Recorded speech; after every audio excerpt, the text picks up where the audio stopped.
Nerf Clan, hey, it's Ronan. Welcome back to the channel. Wanted to talk about the Progetto M35 Mod 46 and a current event that is going on. So some of you, like me, may have received this for free. It's a Twister Cup camo that is eligible for the reborn camo for the Progetto. To get it, you actually have to win 50 games with the Progetto in, I think, 10 days. If you were not offered this for free, and I have no idea why I was offered it for free, you can find it down in the whatever S Sports is down there, and it does cost 1,000 gold. There is no fucking way on earth I would pay 1,000 gold to have to go win 50 battles to get a camo. But as I said, for some reason it did come across free for me.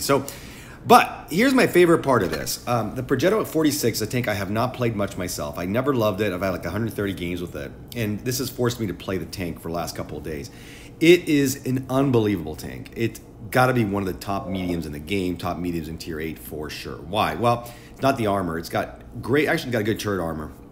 But I'm not going to spend too much time looking at that. But it's got everything else is amazing. It has good 2,000 damage per minute, but it's got the auto reloader. And as we all know, the auto reloader can just do a lot of things. So it's a great clipper. Then you can still have that shell one if you need it. It's also got a terrific cannon, 189 AP, then 272 with APCR. That is my favorite thing about this tank. If you need to pen something, you can, including the front of Tiger 2s, T28 Defenders, everything like that. VK100Ps, VK168s, whatever. And then it's got great alpha on the AP. It's got 240, and you're going to run the pen, the calibrated shells, because you just have you don't want to use the vents. So it's for sure going to be a tank that you get the opportunity. And then APCR, the APCR alpha is 190, so you do lose some there. HE 270, I don't shoot a lot of HE with it. Terrific cannon, aim time 3.3, dispersion 0.289. It goes down -9. I thought it was -10 to be honest. It's maneuverable.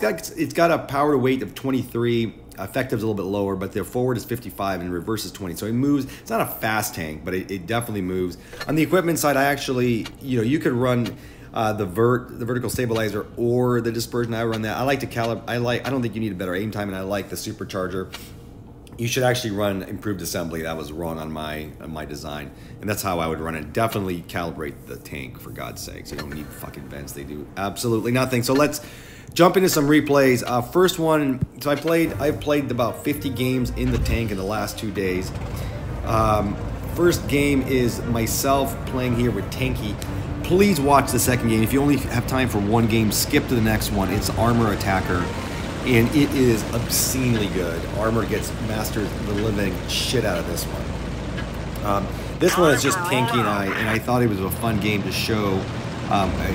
Just teamwork in general of the tank. If you are playing you're grinding the 50 wins, you got 10 days. You only need 5 games, 5 wins per day. That's like, if you're winning 60-65%, that's playing roughly 10 games a day, which is not much, but I'm trying to get it done this weekend. I just don't feel like continuing this grind, so I got 18 left. All right, Tanky and I go into the traditional Nymph Canal spotting grounds of, and I love playing with Tanky these games. He is a smart player, and watch, we get what we can out of that louver, low, whatever you call it, and we are moving on. There's no reason to stay in that sniper spot unless you are Droodles and you somehow think that works. Waffle up top.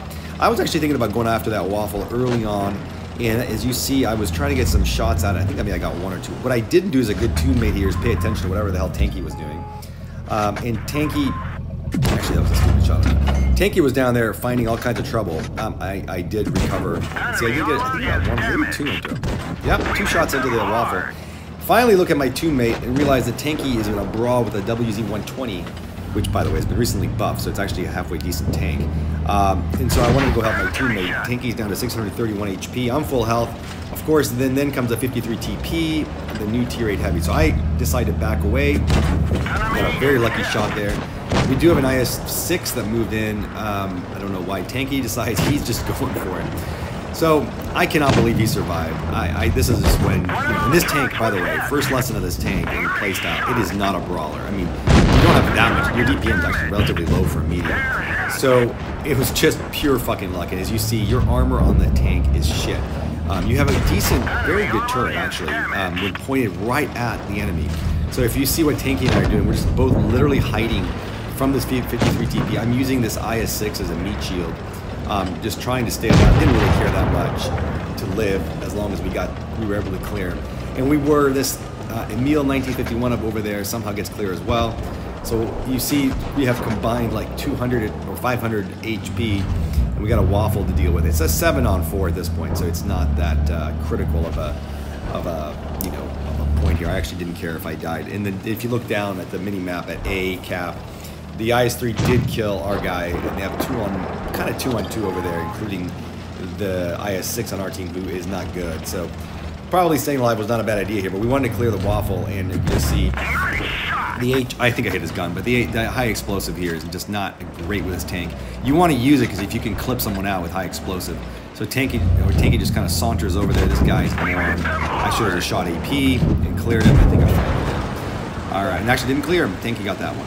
And we have a T-28 prototype up there that's really not doing much of anything, but we did get these guys down to a 5-on-1. I will forward it to the, I think I might get him here at the end. No, I don't think I did to Charioteer. I don't know how this guy survived for so long. At this point, I guess I did want to survive, just for the hell of it. And yeah, so good tank. Again, body armor, front haul, the whole bit, not good. You cannot be aggressive with this tank. It's not like a, you have a Centurion, MK1, M51, or whatever that's called, or something like that. This is not that tank. You can't be super aggressive. You don't have a strong upper plate. You just don't want to do that. All right, let's watch Armor get this done. So I actually died early on in this match. Nice. Anyway, we actually faced Help I'm a Bug and his teammate Fuckna from Union twice, I believe. Armor and I did, or 3 times yesterday. Beat him all time, which is kind of nice. So Help I'm a Bug is in a 46, and the Union guy is in the Hornet.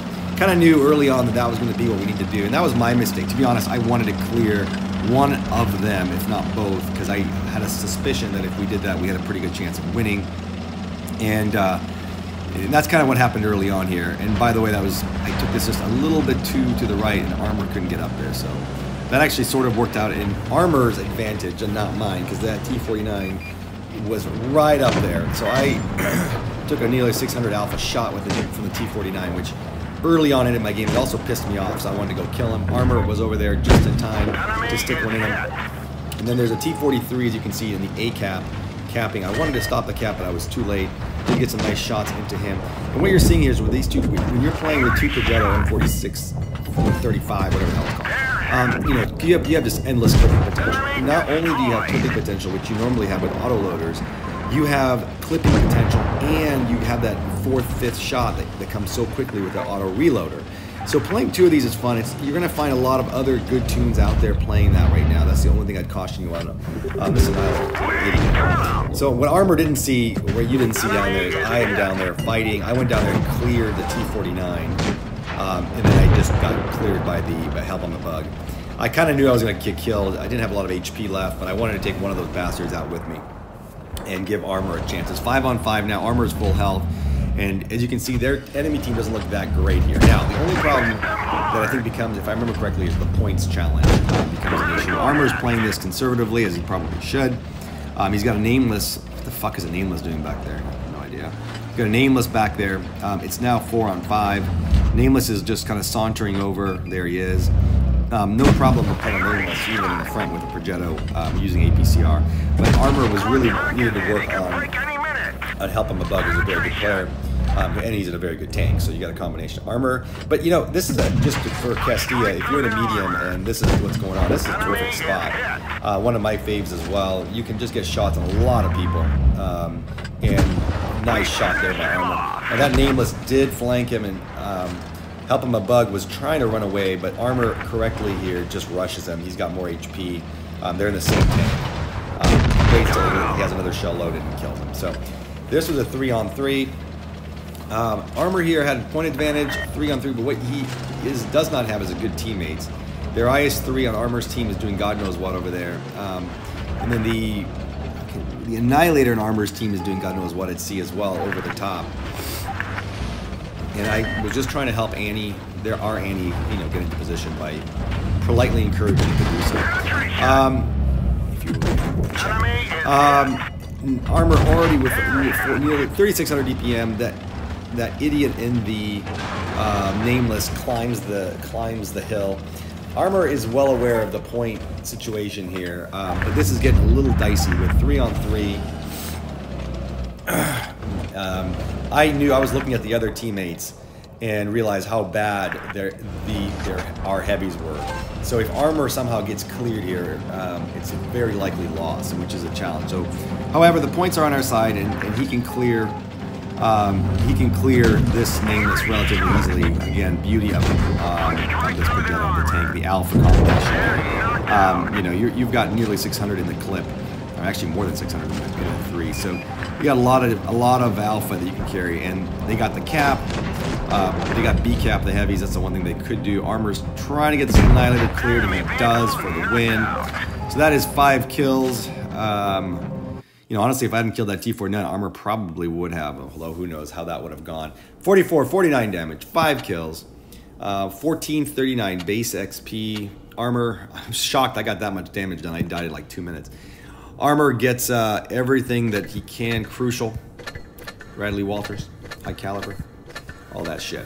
So anyway, if you are going to do this thing, get going on it. 50 battles is the number. As you can see, I've got 18 left. When Armor and I started playing yesterday, he had 19 left, and we got it done in about an hour or two or so. All right, everyone. Thanks for watching. Have a great day.